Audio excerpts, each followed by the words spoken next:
Hi everyone, today I'm finally gonna talk about a tour my band did in the summer and how much money we spent on it, how much money we made on it, and how much money, was there a loss or a profit?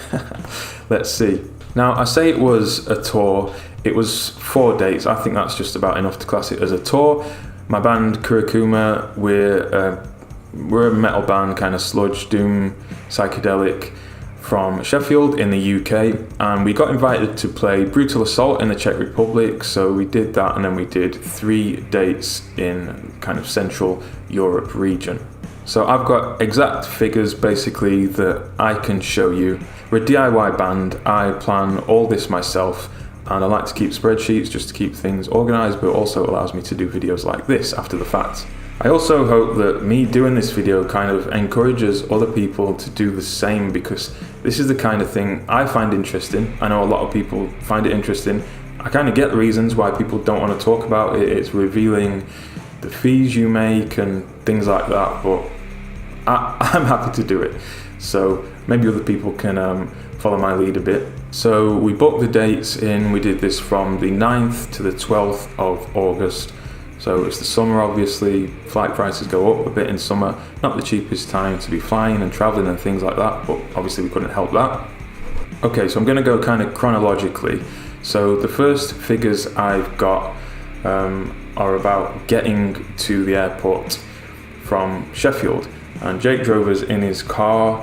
So, well, the total cost for petrol from Sheffield to London and back was €81.33. And then when we got to Luton Airport, we had to pay for the car parking, for the car to stay there. That wasn't the cheapest. It must have been for, I guess, 5 days, and that was €137. Then of course we're ready to board the flights in Luton. There are 3 of us in the band. We weren't taking anyone else with us to do merch or anything like that. And the tickets to get to Prague, plus the cost for taking our instruments, because obviously we have to take 2 guitars, I have to take drum stuff as well. So you're paying a bit more than just for a standard flight. All in all, the plane tickets to Prague were €498.47. So our first show wasn't in the Czech Republic.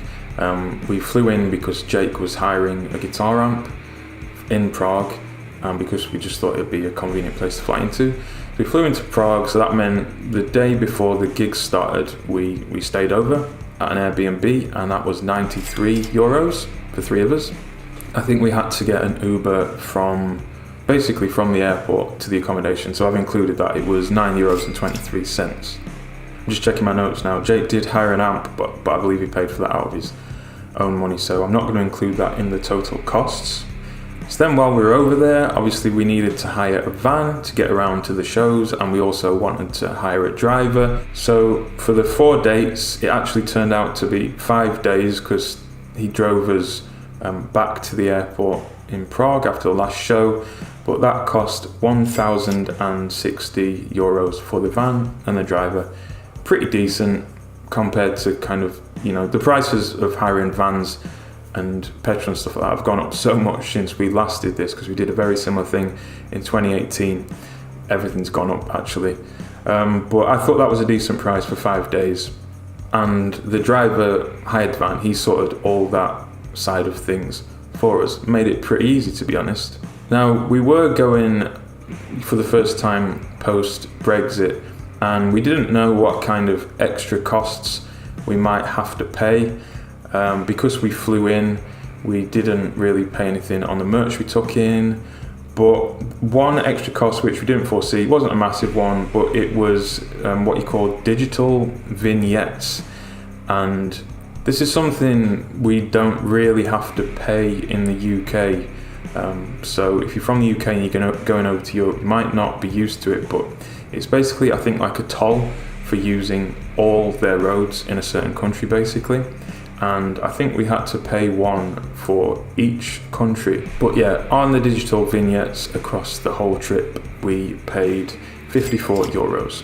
Now, in terms of petrol, I'm just looking, so we went from Prague to Bratislava to Itemised back in the Czech Republic to Vienna, and then to Ljubljana in Slovenia, and back to Prague to fly home. So we did 2,000 kilometers, and in terms of petrol, that was 307 euros. So then we finished the dates, and it was time to fly home, and the return journey wasn't quite as simple. I think maybe to save money, or just because there weren't the flights available, I can't remember exactly why, but we had to fly back to a different airport than the one we'd flown from. We didn't fly back to Luton. Was it Heathrow or Gatwick? Can't remember, but we flew back, and the plane tickets were actually more on the way back.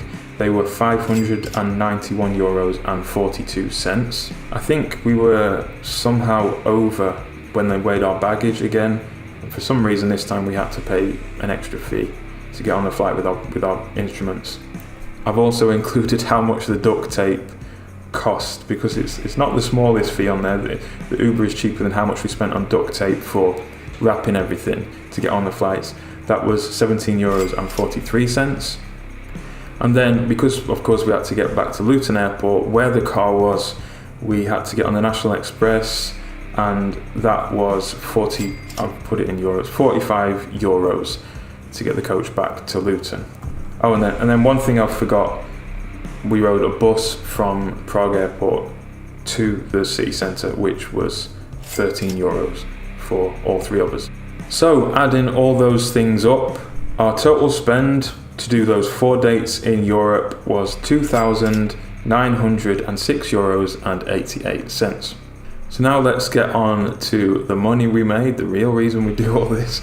Not really. So our biggest fee, the money came from the fees that we got to play the shows, and then any merch we sold. The merch just didn't sell well on this tour. I don't know why. We do normally sell a bit more than it, definitely in the UK. But and then at Brutal Assault, we didn't even bother selling any, because I think it's a festival where they take a fee, and after that we just wouldn't have made much on it at all. But anyway, at Brutal Assault, all in all, we got 783 euros basically. The fee was like 800 euros, and then we all stayed at a hotel that night. So we got 783 euros for playing Brutal Assault. That was obviously the biggest fee on this tour. In Austria, we played a bar in Vienna with a band called Liquid Earth. They hooked us up. It was a decent crowd for that one, and we got 294 euros all in all. That was the fee. In Slovenia, it was a very similar story. That was a really great show. We loved that one.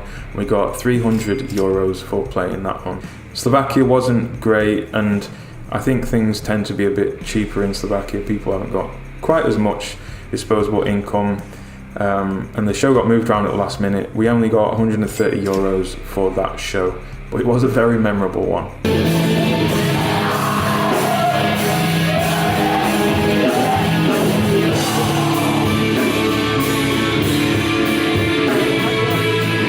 Obviously, in all of these places, as is the norm in Europe, we got accommodation, we got a bed to stay in each night, and yeah, that was just part of it.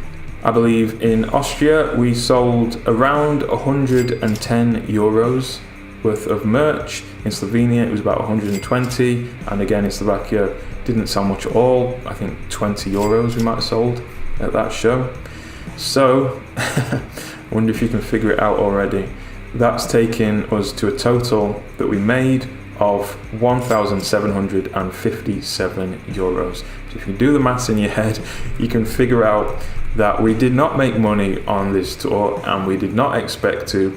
We expected to lose a bit, and at the end of the day, we were quite happy with that. I've heard of far worse horror stories, and this is why I want other people to make videos on this subject. So the grand total was that over these 4 dates we lost 1,149 euros and 88 cents. But that is the reality of touring, especially outside of your home country at the moment. It's difficult, it's really expensive, and you often will lose money. But you do it because you want to do it, and because you want to get your band out there, but mainly because it's fun most of the time. So hopefully you've enjoyed this video and learnt something from it, and maybe it's given you a good sense of what kind of things you should expect if you're planning to do a similar thing for your band. If anyone's got, similar video topics that you'd like me to talk about, just hit me up or let me know in the comments. I'm quite happy to kind of pull back the curtain on all this stuff. I find it quite interesting, and hopefully you do too. So thanks for watching.